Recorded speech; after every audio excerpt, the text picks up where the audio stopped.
Thank you for coming again today, friends. We have reached 1 Corinthians chapter 7. We're here on the Thames River and a tributary of the Thames River.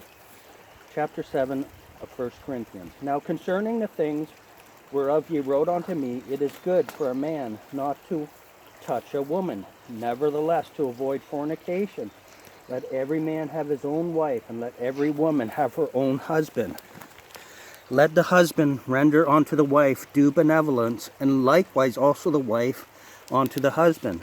The wife hath not power of her own body, but the husband, and likewise also the husband hath not power of his own body, but the wife.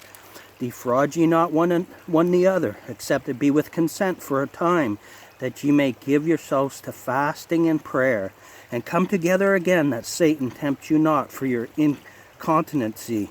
But I speak this by permission, and not of commandment. For I would that all men were even as I myself, but every man hath his proper gift of God, one after this manner, and another after that. I say therefore to the unmarried and widows, it is good for them if they abide even as I.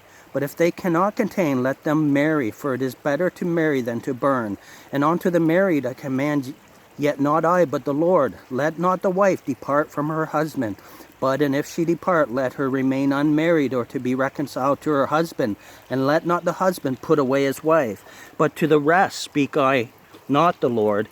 If any brother hath a wife that believeth not, and she be pleased to dwell with him, let him not put her away. And the woman which hath a husband that believeth not, and if he be pleased to dwell with her, let her not leave him. For the unbelieving husband is sanctified by the wife, and the unbelieving wife is sanctified by the husband. Else were your children unclean, but now are they holy. But if the unbelieving depart, let him depart. A brother or a sister is not under bondage in such cases, but God hath called us to peace. For what knowest thou, O wife, whether thou shalt save thy husband? Or how knowest thou, O man, whether thou shalt save thy wife? But as God hath distributed to every man, as the Lord hath called every one, so let him walk. And so ordain I in all churches. Is any man called being circumcised? Let him not become uncircumcised. Is any called in uncircumcision? Let him not be circumcised. Circumcision is nothing, and uncircumcision is nothing, but the keeping of the commandments of God. Let every man abide in the same calling wherein he was called. Art thou called being a servant? Care not for it. But if thou mayest be made free, use it rather. For he that is called in the Lord being a servant is the Lord's free man. Likewise also he that is called being free is Christ's servant. Ye are bought with a price. Be not ye the servants of men. Brethren, let every man wherein he is called therein abide with God.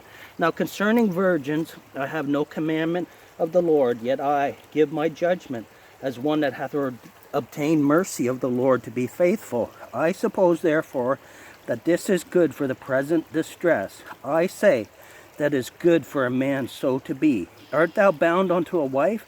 Seek not to be loosed. Art thou loosed from a wife? Seek not a wife. But, and if thou marry, thou hast not sinned. And if a virgin marry, she hath not sinned. Nevertheless, such shall have trouble in the flesh. But I spare you. But this I say, brethren, the time is short. It remaineth that both they that have wives be as though they had none, and they that weep as though they wept not, and they that rejoice as though they rejoice not, and they that buy as though they possess not. And they that use this world as not abusing it, for the fashion of this world passeth away. But I would have you without carefulness. He that is unmarried careth for the things that belong to the Lord, how he may please the Lord. But he that is married careth for the things that are of the world, how he may please his wife. There is difference also between a wife and a virgin.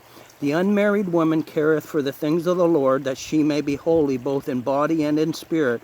But she that is married careth for the things of the world, how she may please her husband.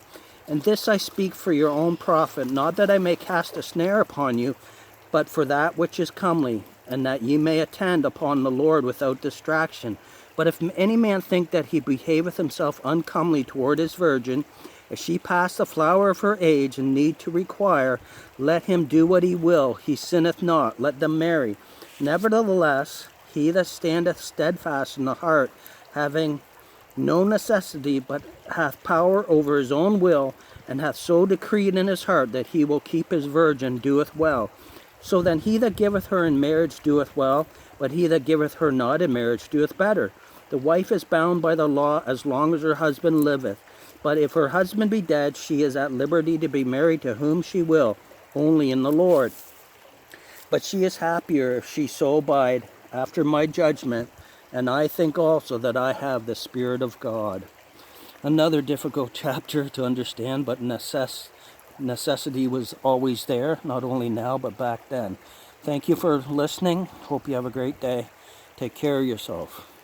God loves you, and I love you too.